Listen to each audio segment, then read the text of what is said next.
Hello, and welcome to our recording of our SEN support session for parent carers.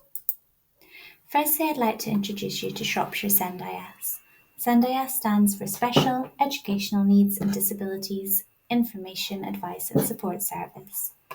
We're here to support children and young people aged 0 to 25 with SEND and their families. Our service is free, confidential and impartial, which means we don't take sides. Our team are trained in SEND law and we can help you understand your rights, navigate the SEND system and feel confident in making decisions. The team includes advisors who support families directly, a children and young persons worker who works directly with children and young people, admin staff who help with the initial referral process, and myself as a manager overseeing the service. It's also important to note that we all work part-time, so while we may not always be immediately available, we do our best to respond as quickly and helpfully as possible. Ways to contact us will be shared at the end of the session. What is SEN? Section 20 of the Children and Families Act gives us a legal definition of SEN. It's important because it helps us understand who is entitled to support in school. A child is considered to have SEN if they have a learning difficulty, meaning that they struggle more than most children their age, or a disability that makes it harder to access education. This could be due to a wide range of needs, from autism or ADHD to speech and language difficulties or physical conditions like epilepsy. What matters is that the child needs something additional to or different from what's normally provided in school. That's a key phrase to remember. This definition helps us advocate for the right support, whether that's through SEN support or an EHCP. Section 21 tells us what special educational provision actually means. It's not just about having a diagnosis, it's about whether a child needs support that's additional to or different from what is usually provided. For example, a child might need speech therapy, a visual timetable, or extra adult support in class. These are things that go beyond what most children receive. This definition is really important because it helps us identify when a child is entitled to SEN support, even if they don't have an EHCP. It's also a reminder that schools must look at the child's needs, not just labels. If the support is different or extra, it counts as SEN provision. Let's take a closer look at how SEN support works in schools. Every school must have a qualified SENCO. That's a Special Educational Needs Coordinator. They play a key role in identifying needs, coordinating support, and ensuring staff understand how to help. SENCOs also liaise with families and external professionals to make sure the right support is in place. Schools are expected to use up to £6,000 per year per pupil from their national SEN budget before applying for additional funding. This funding might be used for things like teaching assistant time, specialist resources, or staff training. SEN support follows the graduated approach, which we will look at in more detail shortly. In Shropshire, a new Ordinarily Available Inclusive Provision (OAIP) document is currently in development, with publication expected in January. This will help clarify what support should be available in schools without the need for an EHCP. In the meantime, the ICS, the Integrated Care System, has produced a helpful OAIP guide with a health focus, which outlines expectations around SEN from a health perspective. Let's look at SEN in schools. Schools typically have 3 waves of support. Wave 1, universal support, is available to all children in school. It includes quality first teaching, differentiated tasks, and inclusive classroom strategies. Teachers adapt lessons to meet a wide range of needs, for example, using visual aids, chunking instructions, or offering movement breaks. No formal SEN identification is needed at this stage. If a child is struggling, this is the first layer of help. Wave 2, SEN support. For children who need additional targeted support beyond what's offered universally, this might include small group interventions, individualised learning plans, support from external professionals like SALT or OT. Parents should be involved in planning and reviewing support. In Shropshire, schools can apply for GSP funding at this stage to help meet needs that go beyond their budget. If a child's needs go beyond what the school can reasonably provide, then schools can apply for GSP funding, Graduated Support Pathway funding. This is designed to offer short-term targeted support. It can help bridge the gap before an EHCP is considered. To apply, schools must show they've followed the graduated approach for at least 2 full cycles and submit evidence, including a costed provision map, a person-centred plan like an IEP or ILP, a one-page profile, and if relevant, a behaviour support plan, early help assessment or use of pupil premium.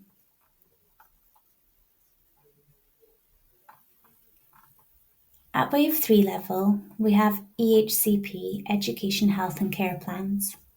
For children with significant and complex needs that require high-level personalised support, an EHCP is a legal document that outlines the child's needs, the provision required, and outcomes to work towards. It can include support from education, health, and social care. Families or schools can request an EHCP assessment if SEN support isn't enough. The EHCP must be reviewed annually. This page links to some information on EHCPs and SEN funding that can be found on our SENDIA Shropshire website. The graduated approach cycle is the foundation of SEN support in schools. It's not a one-off, it's a continuous process that helps schools respond to a child's evolving needs. At the assess stage, schools gather information from different sources, including you as parents, to understand what's going on. Then they plan support based on that understanding. This might be an individual learning plan or a provision map. The do stage is where the support is actually delivered, whether that's small group work, sensory breaks, or communication tools. Finally, the review stage is crucial. It's where we ask, is this working? What needs to change? And we go back around the cycle. As a parent, you should be involved at every stage. The checklist on this slide shows what you can expect and what you can ask for. There are 4 broad areas of need defined in the SEND Code of Practice. These categories help schools and professionals identify and respond to a child or young person's specific challenges. Communication and interaction includes children who have difficulty understanding or using spoken language. It might involve speech and language needs or conditions like autism spectrum disorder, where social communication can be a barrier. Cognition and learning covers children who learn at a slower pace or who have specific learning difficulties like dyslexia, dyscalculia, or dyspraxia. Support here often focuses on adapting teaching methods and using targeted interventions. Social, emotional, and mental health needs can present in many ways, from anxiety and depression to eating disorders or challenging behaviour. Some children may be withdrawn or isolated, while others may struggle with emotional regulation. Sensory and physical needs include children with physical disabilities or sensory impairments, such as hearing or vision loss. These needs may affect access to the curriculum or the physical environment. and schools must make reasonable adjustments to support inclusion. It's important to remember that many children have needs across more than one area, and support should always be tailored to the individual.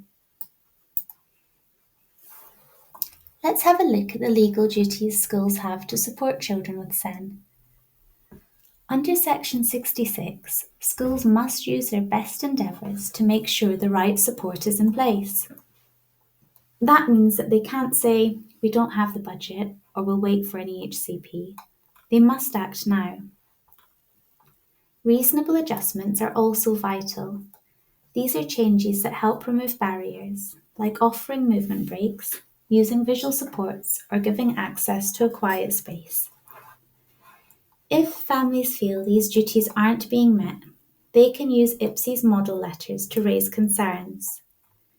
These are legally informed templates that help parents communicate clearly and effectively. How can we support children whose mental health affects school attendance? Sometimes children want to go to school but feel overwhelmed. This might be due to anxiety, sensory overload, or emotional distress. This is known as emotionally based school avoidance, or EBSA. The most important thing to know is it's not about refusal or poor parenting, it's about emotional distress. Early conversations between school and family before things get worse can help. Understanding and not blame. Children need compassion and support. Flexible approaches like part-time timetables, quiet spaces, or trusted adults. Joined up support with schools working with services like educational psychology and the Education Access Service.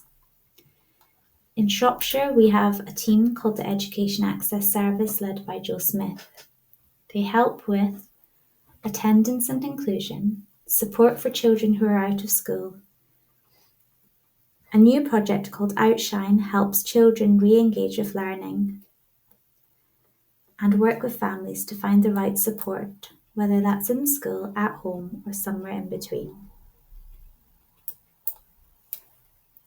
This timeline shows how EBSA can develop from early signs like anxiety and reluctance through to crisis and recovery. At each stage, the response should be compassionate and joined up, involving families, schools, and services like the Education Access Service or BU. Families need understanding, not blame, and children need support that meets them where they are. Here are some practical tools and questions you can use when navigating SEN support. First, template letters are a great way to communicate clearly and confidently with schools. IPSE offers free model letters for everything from requesting support to raising concerns.